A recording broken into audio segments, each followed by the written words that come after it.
Hello, this is Moses. And this is not Moses. I see. Well, you got on my case last time I said I was Batman. I see we're creating a pattern here. That was Dave again. Okay. And this is Geek Talk MD Ep3. And yeah, we got this far. Holy cow. And today's topic is going to be about science fiction TV shows. TV shows. There's so many. Pigs in space. Okay, that wasn't a TV show. No, it was. That was from a TV show. Yeah, it was, I thought it kind of. Well, never mind.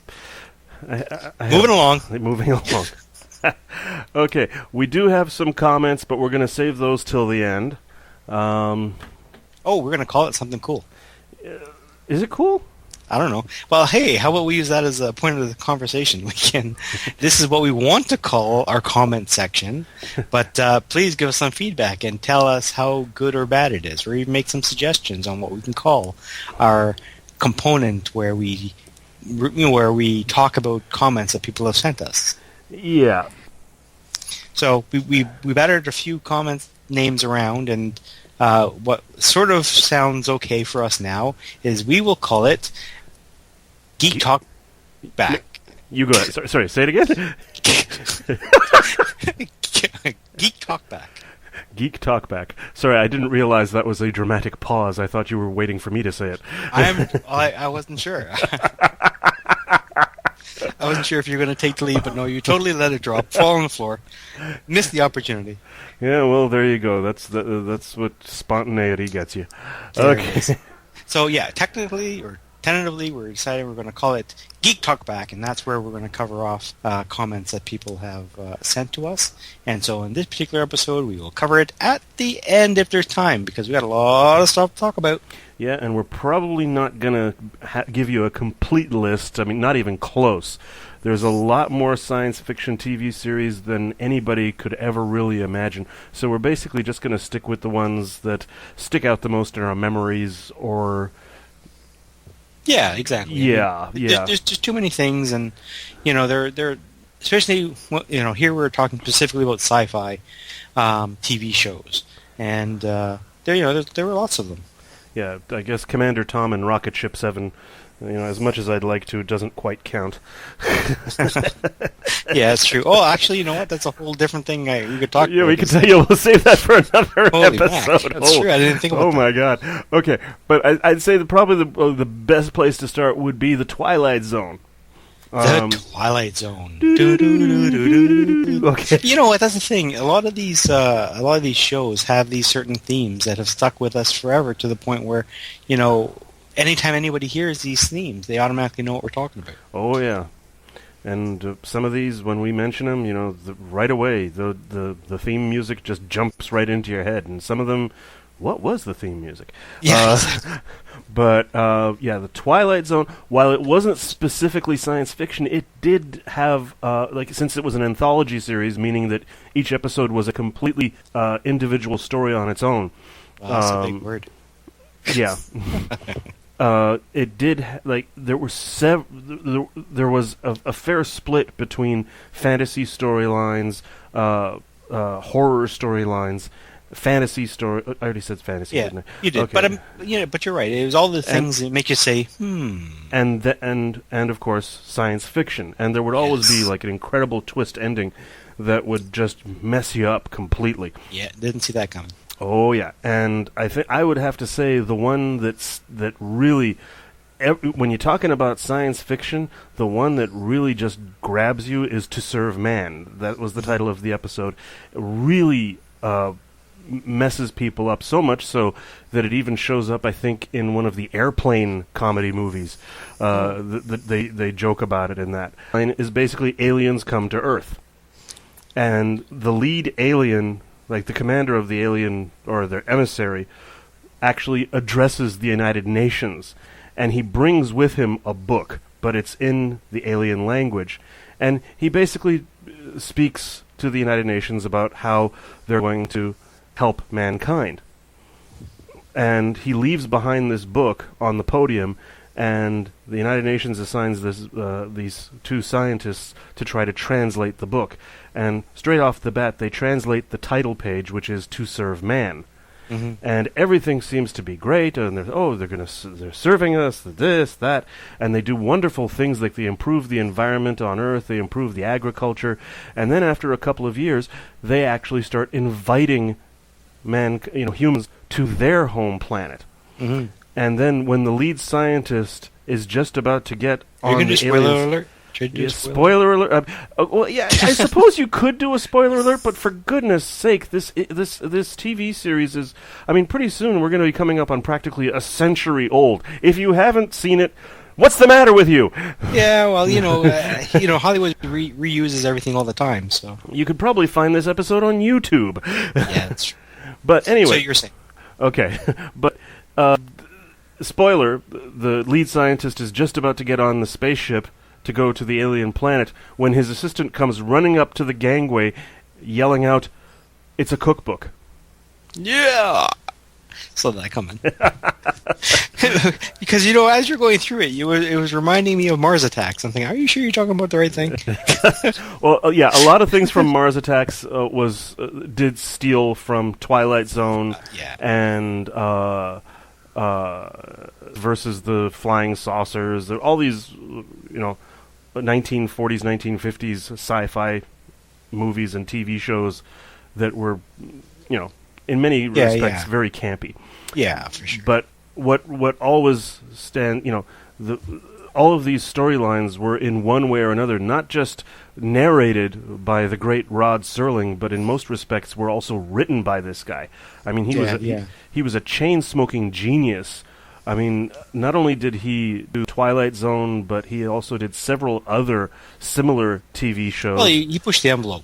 Oh, yes. Because it was at a time where people were already kind of worried about, what we're finding in space. And, of course, we all had the space race going on. Oh, and, yes. It was the get to the new discovery and this fear of this technology and the change that it might bring. And, should we really be investigating these other planets? And, I'm still on the fence on that. But it's a moot point until we can figure out a way to warp space. Well, or at least, figure out what they're going to do when they go to Mars, right? That's happening. That's true. So that's true. That's not fiction anymore. No. But when these guys were writing all about the stuff, it was all, even going to the moon was fantasy or sci-fi. Yeah, the very first movie that had to do with man landing on the moon, they actually fired a giant bullet out of a cannon. Yeah, I remember that was a short, a black and white. Silent film. Yeah, silent films. Yeah, back in the day. But the other thing about Rod Serling, the creator of Twilight Zone, not only did he write... Didn't he also do that religion, too? Sorry? Scientology? No, that was L. Ron Hubbard. Oh, that's right. But he also wrote the original movie Planet of the Apes. Oh, yes, right. So that's a movie, though. Changing topics.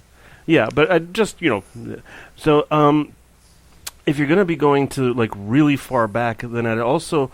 While the original ones weren't TV series, most people think they are, because most people nowadays, the first time they saw it was on television, and because they were episodic in nature, Buck Rogers and Flash Gordon. That's right. Both starring Buster Crabbe as the title characters. Yeah. Well, from definitely the TV show version is, at least for my group, my generation is the one that they think about. They think about that little robot. Was that Twiggy? Twiggy that was voiced by the great Mel Blanc.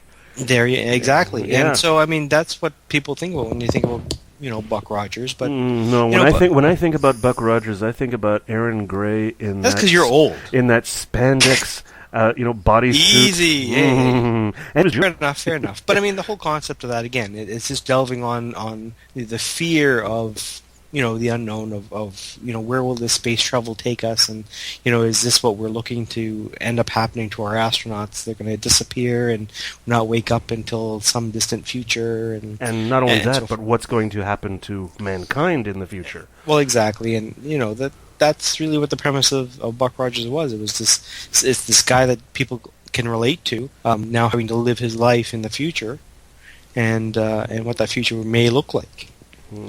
Yep. Which is different from Flash Gordon. No, yeah, in most respects, very different from Flash Gordon. In one or two respects, quite similar. Although Flash Gordon, once it actually became and he said Flash Gordon, not Flesh, not Flash. Flesh. Gordon, let's clarify this. Yes, no, That's a different show. Movie. Yeah, okay. Fair enough. That's right. TV show. Yeah, for our audiences, ignore that. But for our younger audiences, the original Flash Gordon TV series, because the original black and white Flash Gordons and Buck Rogers were actually movie serials that would actually be shown in the theaters. But the Flash Gordon TV series was actually a cartoon by a production company called Filmation, which also made the original He-Man and the Masters of the Universe. Yes. Yeah. But those are surprisingly popular TV shows too, yeah. So. But the Flash Gordon, I mean, I can still remember the music from that da-da, da-da-da, and it was just this really amazing concept with all these different. Wasn't that the Flash? No, that was the movie. Oh, that was the movie. Yeah, with Brian Blessed playing the King of the Hawkmen. Gordon's alive! Yeah.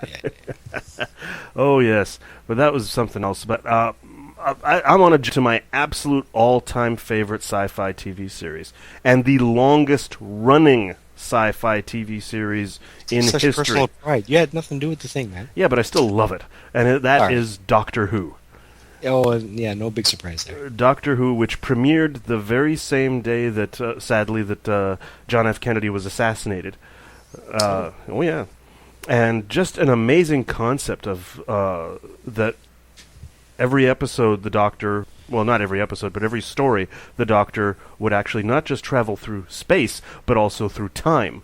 And to make things even more interesting, the Doctor, the main character, would every few years be replaced by a different actor. That's right. Because they explained that since he was an alien, his alien physiology allowed him to regenerate his whole body.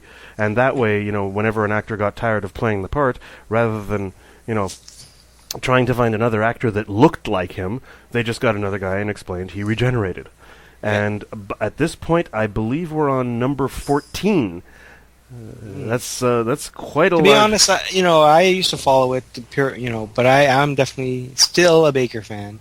Oh, but I am too. That was that's my thing. Yeah, I still remember my very first memory of Doctor Who would be the episode Pyramid of Mars, where this Egyptian mummy comes out of the case and grabs a hold of this guy. Grabs a hold of this guy and puts his hands on his shoulders and forces the guy down on his knees. And as he's forcing him down, smoke starts rising up from where the mummy's touching his shoulders, and the guy lets out this blood-curdling scream. And I went and hid behind the couch. And then it just jumped to that was where the episode ends, with this cliffhanger, and then the music comes in that, and it just like whoa. But yeah, no, I mean just anybody that hasn't seen Doctor Who, you really should do yourself a favor and check it out. You don't necessarily have to pick it up from the very beginning, especially considering that a very large number of the original series was actually erased from existence because the network that originally created them, the BBC, were trying to save money and just started erasing videotapes, like original videotapes of shows, thinking that no one would ever be interested in seeing them again. Right. Just absolute stupid short-sightedness. Yeah. But you know what the thing is, the one thing I have to say I always respected of it is the fact that they've always kept its premise, quite stable. Like, for example, the way the Dalek up front with the plunger. Daleks. Even though technology is so much better now, and yes, they are having better effects and so forth. The Daleks still look pretty much the same, and I'm glad. Because that's a fundamental part of the following is not because they looked bad or whatever your idea is of what they should or shouldn't look like, but they respected the audience enough to carry them through. Yeah. So you've changed them, and you see other series they do that. Is that they change them, you know, Oh yeah, as the different ones come out. yeah. But I'd say in a lot of respects, any changes that they did do to any aliens that have been recurring on the series, the changes they made, for the most part, were just to make them look more believable. Like, so you didn't see the zipper in the back of the, bug-eyed monster costume. Well, yeah, yeah, fair enough. But even for the time, even though they didn't have the budget and whatnot, they garlic and they stuck with it. Oh yeah, And, yeah. And just that whole concept of that exterminate and just. Well, even the TARDIS. I mean, come on, it's just. Oh yeah, well, it's a phone box. Yeah, that's the really funny thing. There are people in England now that the only thing they associate the police box with is Doctor Who, because the things don't exist anymore. Exactly. Because all the police carry around cell phones now. They don't need the box. Yeah, exactly. Okay, and so I mean, I think around similar time zone, one of the ones that definitely come to my mind, with regards to TV shows that I liked, was Space 1999. Because the premise of it, for anyone who doesn't really remember 1999, it basically what it would talk about was building a moon base, a base on the moon, and how to establish, they weren't really colonists as such, as more they were scientists.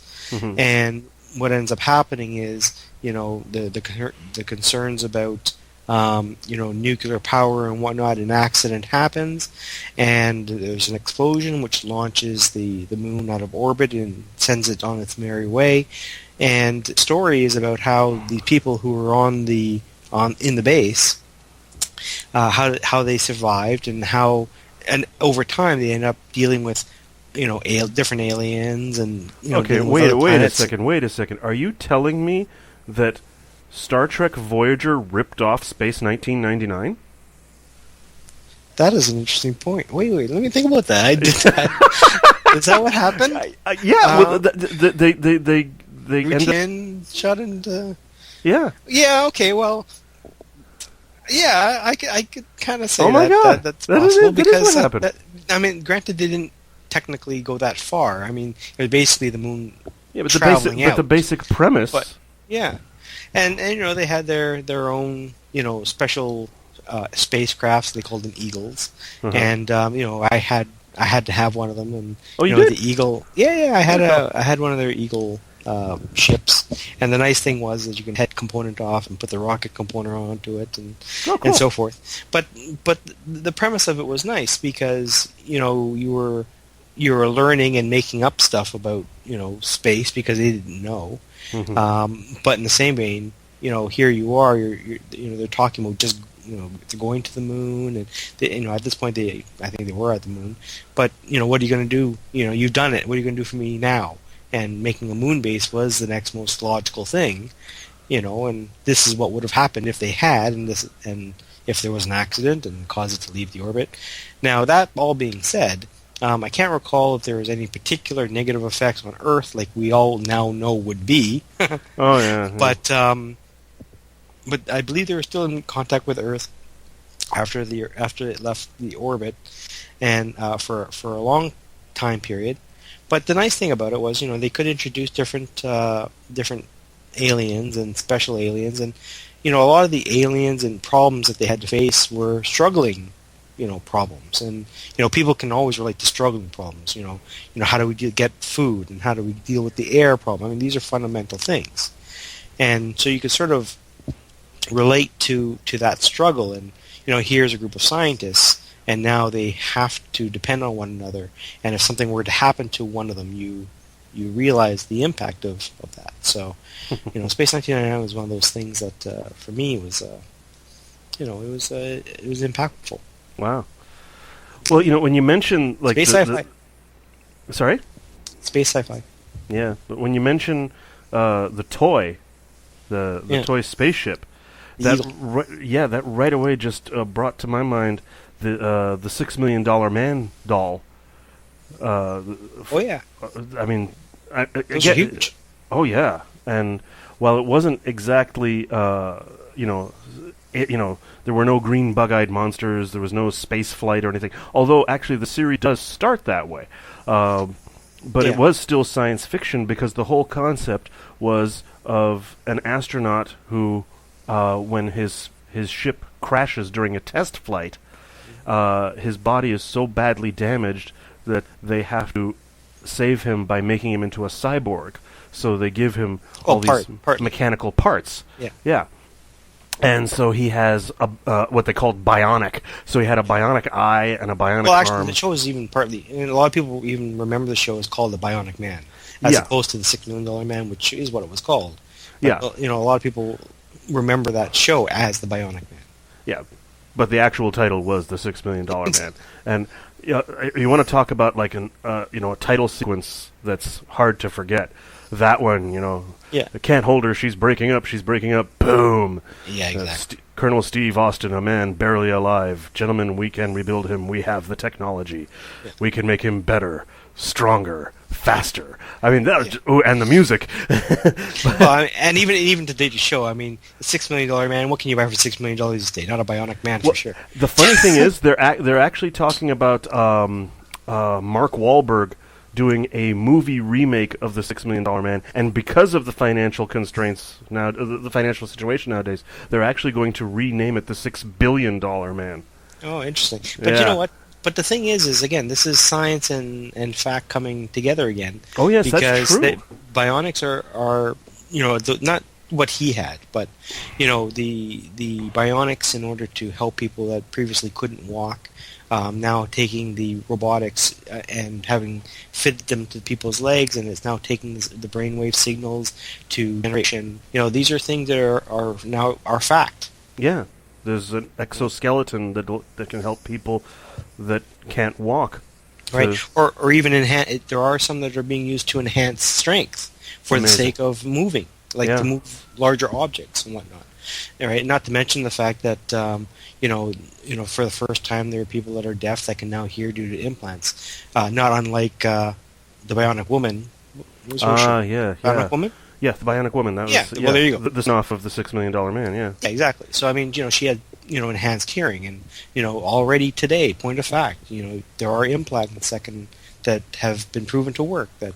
Actually, now enable kids to hear for the first time. I seem to recall reading somewhere also that they've actually come out with artificial eyes that do kind of work. They don't work to the same extent as a human eye, but there are.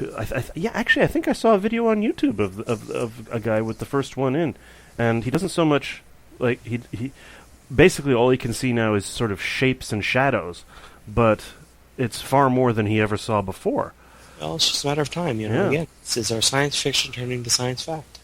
Yeah, so I guess we should jump to the biggest TV sci-fi phenomenon of all times. Probably, if anyone knows sci-fi, whether you watch it or not, everybody has heard of Star Trek. Yeah. I mean,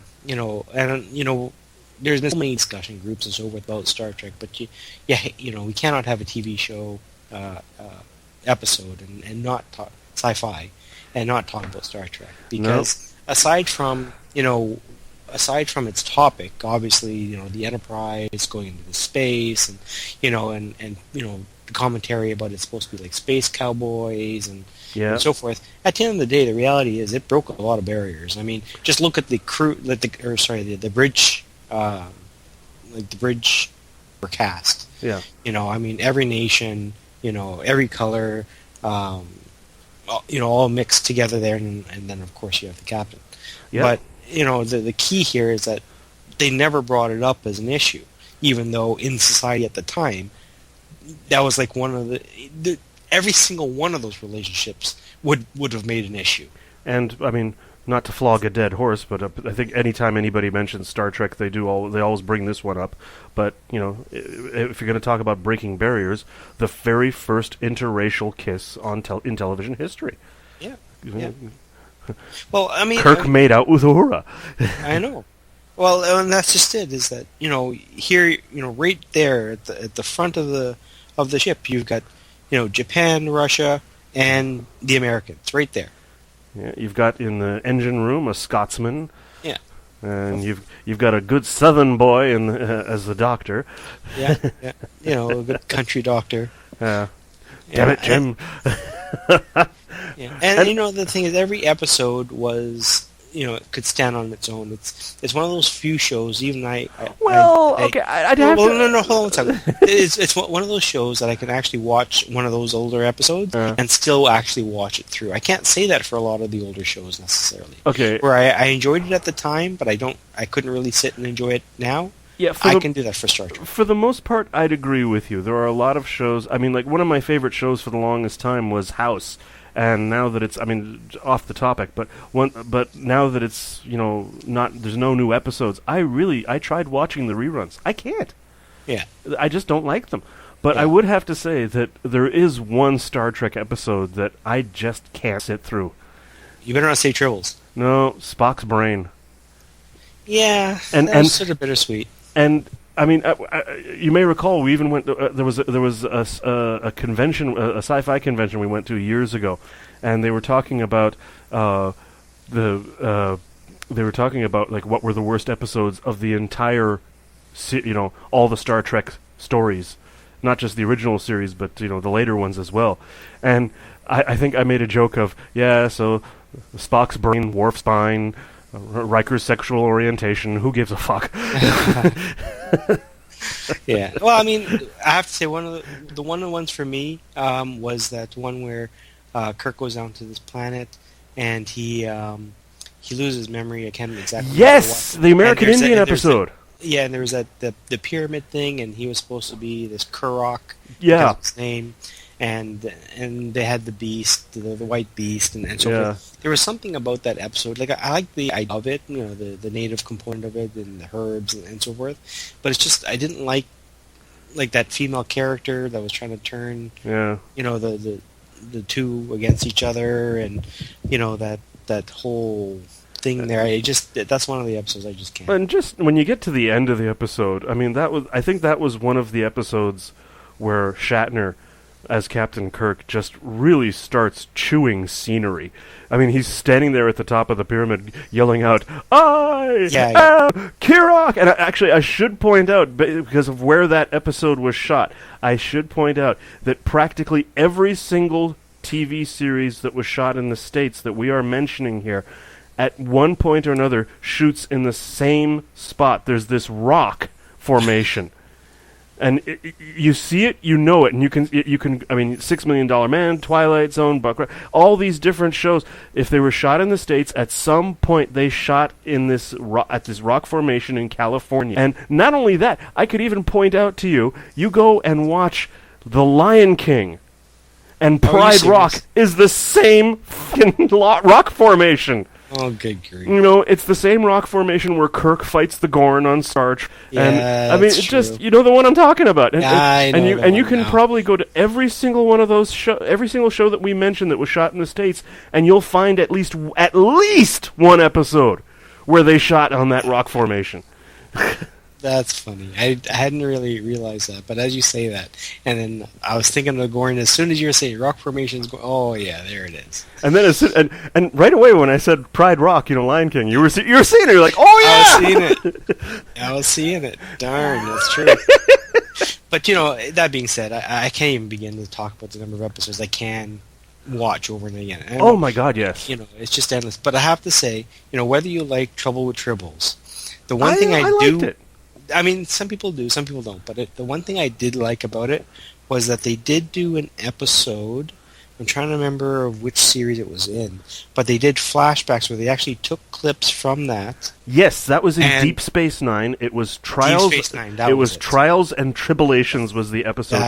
They found the actor that played the Klingon who was passing himself off as a human. In the original storyline, they found him, and so he was the actual main character of that episode. Yeah, and the thing that I liked about it, aside from the way, I just thought it was brilliant the way that they interwove the original footage, the new, and so forth, and even the stories.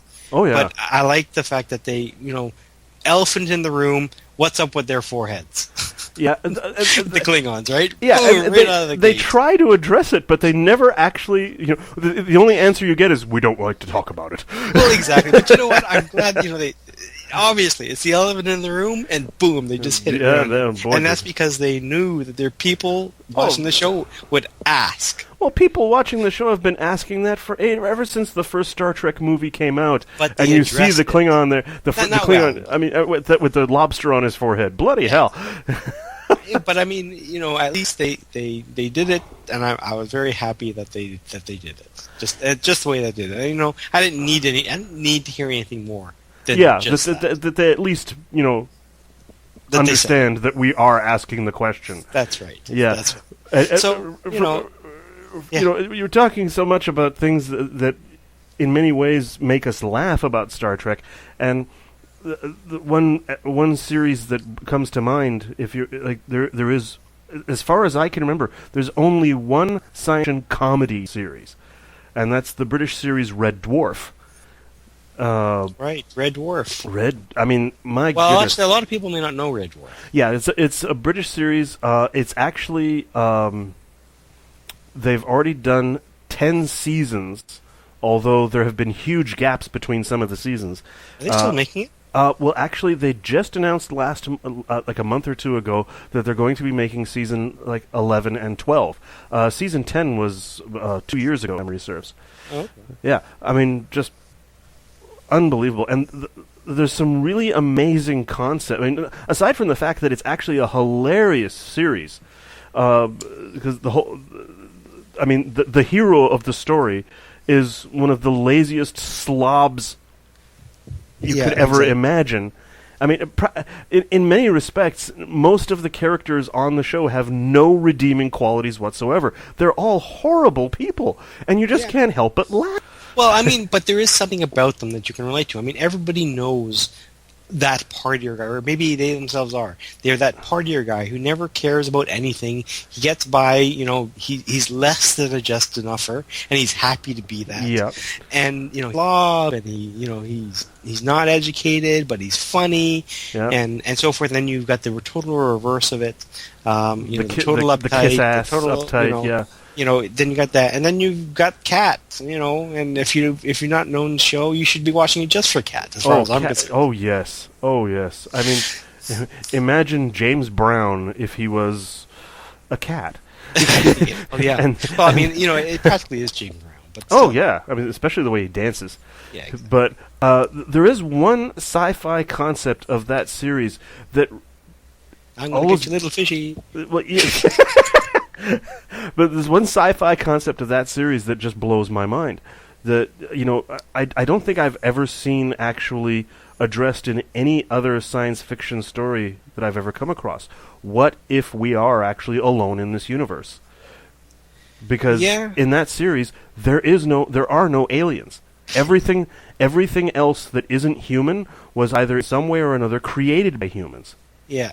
Actually, that's a very good point. I mean, there is that whole piece where he goes off with Crichton, and they start delving into some of the stuff there. But I mean, every other sci-fi show, comedy or not, their main focus is the introduction of some sort of alien life form. Right, good or bad. Well, exactly. Whereas this is all really self-contained of things that could happen on this ship, and it's funny. But you're right. This is one of the very few, comedy or not, that doesn't actually focus on the introduction of aliens. Plus, it does ask a few questions that, from science fiction concepts that generally you will not see asked in a mainstream TV show or movie at all. Like, what would happen if somebody that was an actual pervert got his hands on a virtual reality set? Yeah, that's true. I mean, not everybody asked that question. But they did an episode just like that. Yeah. Or, I mean, just... the thing is, though, it is British comedy. So, yes. There are some people who understand the British comedy, some people not. And even for myself, I have to say, Lester's accent... Lester's accent was always one of those things, especially earlier on, that was really hard to follow because his accent was so strong. I think it tailored down a little bit as the episodes went on, or maybe I was getting more used to it. But It was a little bit of a problem for me was how very strong his accent was. Yeah, it was pretty thick to begin with, and he did tone it down over the years. But that aside, content, all the rest of that stuff, awesome. Although I would have to point out one of the funny things: the guy that played the robot Crichton, he used to claim that the fake accent that he was doing was actually an imitation of a friend of his from Vancouver. So he actually thought that Crichton had a Canadian accent. I mean, I'm sorry, I know a lot of we are Canadian, and I'm sorry, I am Canadian, but I'm sorry, I don't think I've ever heard a Canadian that sounded like that. I know, but you know what? That's fine. Let's just chalk that up to one of the Japanimations and how they drew Americans. And oh dear God! Just leave it at that. Yeah. Right. But I mean, the thing is, definitely, for them, the concept of aliens wasn't particularly important, and then you got guys like, for example, Battlestar Galactica. That now this is something that I thought its earlier version with Lauren Green as Captain. Another Canadian connection, and a real one this time.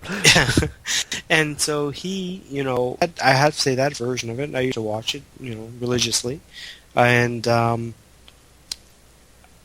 I have to say I thought it was more, family comedy based, even though it was on rather late, because of the introduction of that young kid and his robot dog.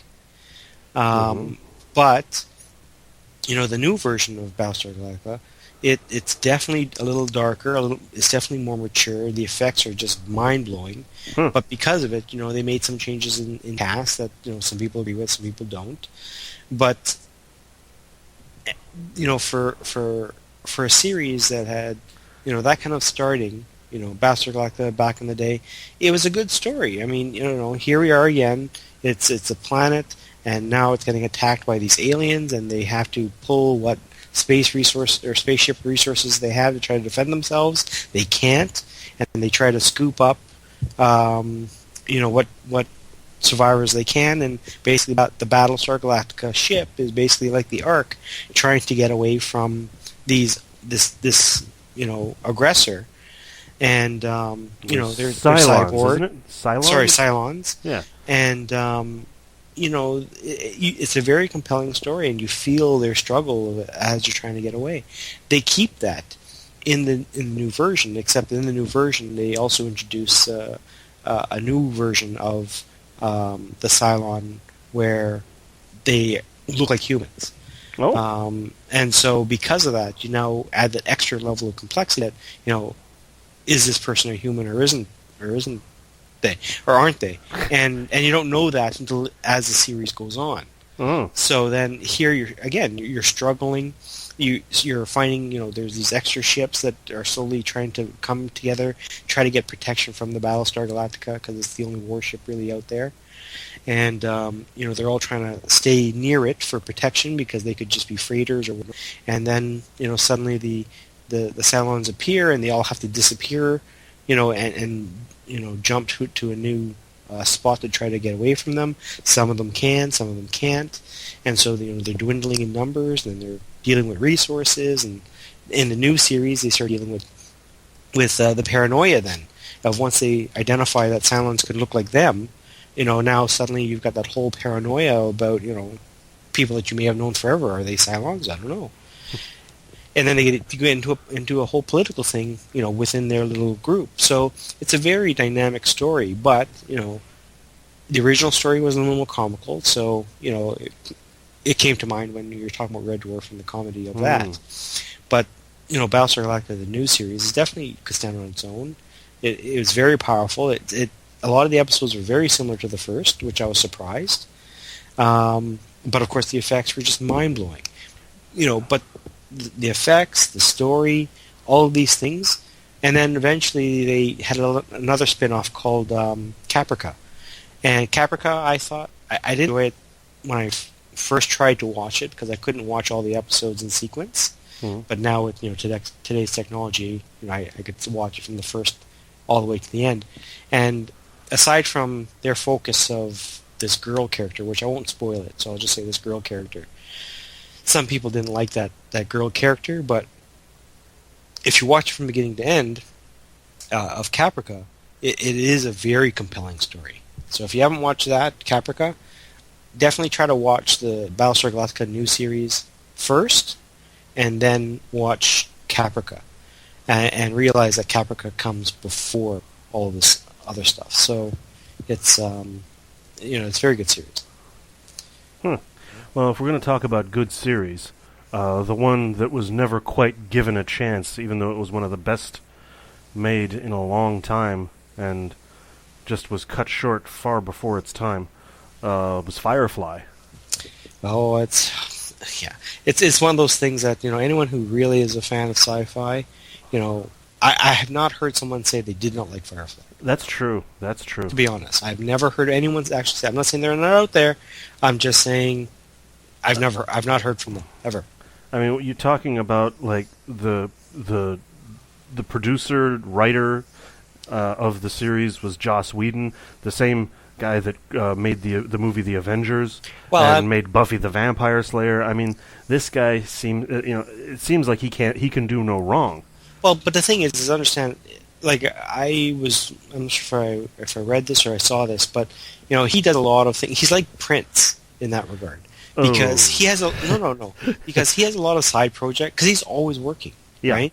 And he's got a lot of side projects. And for example, I like when I heard about this, he had said that there's a bunch of actors that he had met through the course of events, whatever parties and whatnot. Yeah. And they gave their number to him and sort of keep them in mind.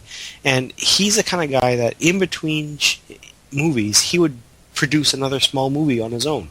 And he had a 12-day gap where he basically got a whole bunch of actors that he had hand selected together to come over to his house, read the lines as they're writing them, and make a movie in 12 days, out of his pocket, out of his house.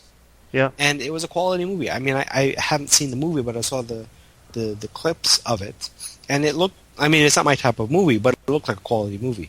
And this is the mindset that he's in. He's always working. At least he was always. I understand he still is. Well, I don't know if I had heard that the Avengers took a lot out of his. Lost. Yeah, I think that's. I think in terms of Marvel films, that's it for him. Yeah, he's done. But he's going to be moving on to something else. Yeah, exactly. But they said that Firefly was a hard thing to get off the ground and so forth, which was a surprise to me because it seemed like it was right up the American population line of interest. And the only reason why I think that it may not have done so well was because it was a complicated story to a certain extent. It was a very simple basis, but the interrelationships between the crew started to get rather complicated, and maybe that's why some people lost interest. Yeah, but I honestly, I mean, everybody on the cast.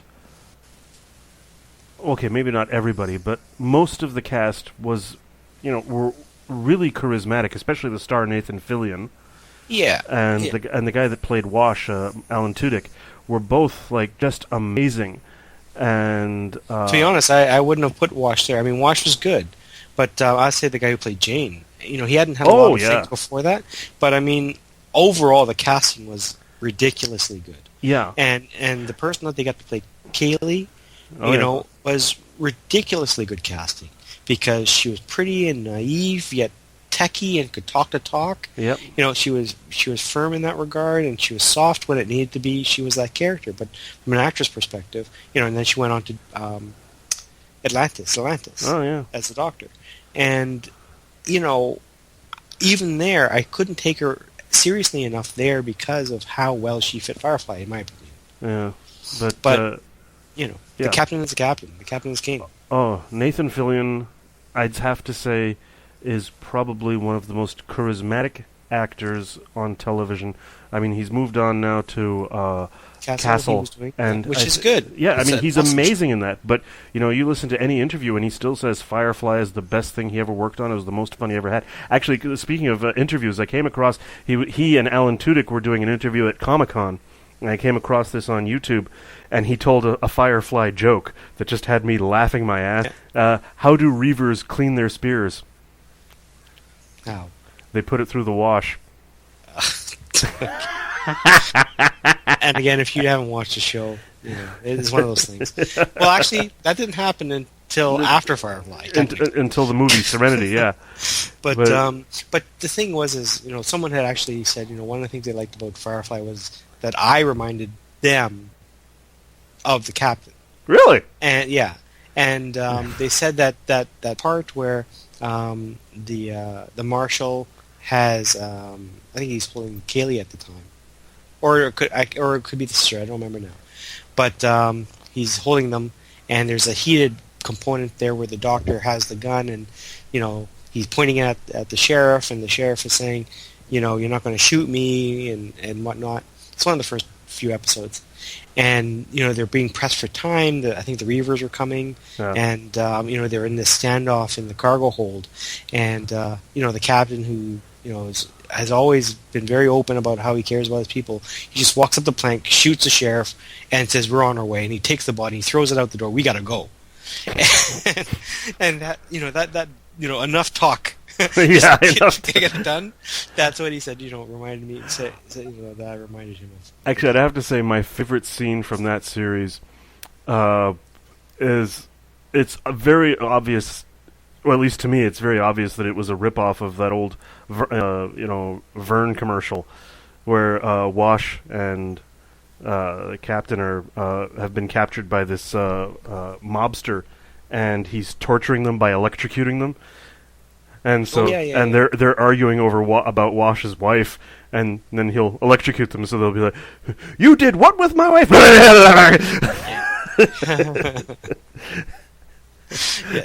I mean, again, that was a very deep scene. It was deeper than just the torture that was happening. Yeah, definitely. But just so well played, and because of that, so funny. And I just wish there was there's got to be a blooper reel, and there's no way they could have done all that in one take without losing. Well, actually, if you have the Firefly CDs, they have a whole series of outtakes and so forth on the DVD set. I should probably pick it up at some point. Box set. But on a different, we've talked a lot about space components too. But we had a lot. There was still a lot of sci-fi stuff that happened, here on the planet. Yeah. One of which is an old series called Man from Atlantis. Yeah. And a lot of people may or may not remember it, but it was a very nice premise because here you had this alien guy. He was stuck on Earth, and he had his ship in the oceans, and it was that whole, here's an alien that looks like a human. Trying to fit in. He's got webbed hands and webbed feet. Yeah, but for the most part, he could hide them. For the most part, and it was how he was trying to, exist on the planet, and they had side missions and so forth as well. It was fairly complicated, but it was nice because here again we're talking about Earth and our oceans and how little we know about our oceans, and here was a show that sort of put a spotlight on how little we knew about our oceans and how actually big they are, and how things could be going on here on the planet right in front of you, and we've never really even noticed because for whatever reason. And it was a good series, for as long as it lasted. How long did it last? I think it wasn't that long. It was just 2 seasons. I think. Well, this is the thing. Back then, we had to watch it week to week, and if we didn't watch it week to week, we may not necessarily know. That's true. Whereas now you can simply, look it up and you'll see all the different seasons and you'll choose which season you want to watch. Yeah, a lot of these shows, when they first came out, there wasn't even VCRs. For those of you who don't know what VCRs are, tough. Because they barely exist anymore anyway. Yeah. No, it's true. And, so if you're not watching it, week to week, you could lose track because you cannot see it again until you're done. And you may get a chance to see it again when the repeats start, provided you actually open up your TV guide, which was a book, and you found the episode that you're looking for, and you put it down in your calendar to watch this show. And that's if any of the networks were actually willing to rerun it. Exactly. Yeah. Reruns, right? Which is going to be a word that's going to be gone. Yeah, that's right? true. There's no need for it anymore. No. But but that being said, Babylon 5. Oh yeah. Here's a thing that now we're talking about a show that's only talking about all the different races, and then there's Earth. Yeah, I don't know. I just found that show to be like the first couple of seasons. I enjoyed it, but it just kept getting confusing, and Yes. I think they tried to play with too many elements, and It was too much. Yeah, and they didn't give enough attention to the main thrust of the storyline. They kept getting hit by all these side stories. Yeah. And there were a lot. I agree. I mean, just recently I started watching some of the first episodes again, and it's one of those things that it was kind of like a Deep Space Nine. Yeah. Where for people that haven't watched it, the premise is that Babylon 5 is the station that all these different races can come to and share their wares and whatnot. And there were, certain races of aliens that got along and some that didn't. Some required special living conditions and some didn't. And it was a whole series of, diplomacy components and trade components and how the humans were trying to keep the peace and keep things going amongst this underlining history of war that have gone on and how they just recently, served a long period of war and that it may end up coming back again, sort of hovering, always over top of their head type of thing. So it was very deep, but I think you hit it right on the head that, I think they did too much. Yeah. It was too many different races, too many different languages. We got to wrap it up soon, but you would want to talk a little bit about some of a few cartoon TV sci-fi. Well, yeah, we did mention briefly Flash Gordon. It was a cartoon, but the Japanese, with their anime, the two iconic sci-fi animes were Stars. That was the earliest one that I can recall, and Robotech. Now that was the one, the spaceship Yamato or Yamato. Star Blazers, yes, the space battleship Yamato. Yeah. And Robotech, I believe the first season of it was Macross. Macross City. Yeah. And the thing is this is something that a lot of people may or may not know about Japanimation and so forth. They thought, a lot of people think that, Japanimation, started, as the Japanese equivalent of cartoons and so forth. And the actual reality of it, it's all reversed because in Japan, because of the cost of actors and sets and so forth, their soap operas and so forth were done through Japanimation. Yeah. And the characters had very serious plots and stories to the equivalents of our serious plots and stories. So the spaceship, I keep saying it wrong, Yamato. The spaceship, the whole concept of the characters and so forth, the depth of the characters back then, like the original characters, is not unlike our like Battlestar Galactica, like the new stuff. Oh yeah, because it was very serious plots, very dark in some cases. Main characters would die. Oh yeah, and don't get attached to it's like watching a Game of Thrones. Don't get attached to the characters. Don't attach to them because they'll die. Exactly. But it was just that the American population, when they brought it to America, they had to switch it to make it into a cartoon, otherwise people wouldn't take it seriously. Oh yeah, the worst example of that was Battle of the Planets. Oh, that was terrible. I don't remember that one for... Yeah, never. We'll move on because we're running short on time. Why don't we move on? Why don't we get to the Geek Talk back really quick? So from previous episodes. Yeah. So from the last episode when we were talking about movies in general, I got a question from one of our listeners. And she wanted to know... for me or for you? Actually, from you. Because, you see, when we were talking about what were the films influenced us the most, the film that you mentioned that stood out the most in your head was the Lord of the Rings trilogy. Right. That's right. And that was last episode. I'm sorry? That was episode 2. Yeah. Yeah. And the thing is, here we are, we're in our 40s, and... we're not kids, and it's pretty obvious just from our voices we're not kids. And she was just wondering, why is it that, that's because really recent film. I mean, are there no films from your youth that stand out as being very influential to you? Well, no, that as we were saying, that it's a good question, and mostly it's because I didn't really watch movies when I was a kid. We didn't have any money. So, I mentioned that, one of the first movies I did see was the martial arts films in Trinidad. But, I honestly didn't start going to movie theaters until I started earning money myself, which was in my mid-teens. And so then, I started going to movie theaters because, again, whatever movies we watched would be on TV. And, based on what the TV guy said, we're subject to watching whatever they wanted to show on the TV. And it wasn't new movies because new movies would be on TV for years, like 5 years. And back Not then, like now. And back then, movies got cut to ribbons because commercials and broadcast standards. Well, exactly. You wouldn't believe how much stuff got censored when we were kids. Exactly. So, very few movies I actually watched on TV because movies were shown late at night, and when I was younger, I couldn't watch them. And, I didn't go to movie theaters. So there wasn't really much movie influence I had, with the exception of the few Japanimation, see, I'm still got the other thing in my head, martial arts movies, and until I, started going on my own, and then eventually we worked in movie theaters. So, that was probably, my biggest, the most number of movies I ever saw ever. But that's primarily why. And the key is that prior to all of that, the Lord of the Rings books, is what got me interested in fantasy, which is inevitably what got me into the arts, which is sort of what stemmed a lot of, the way I turned out. So that's why I mentioned that.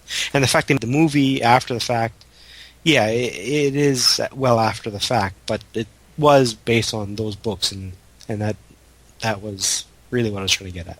Okay.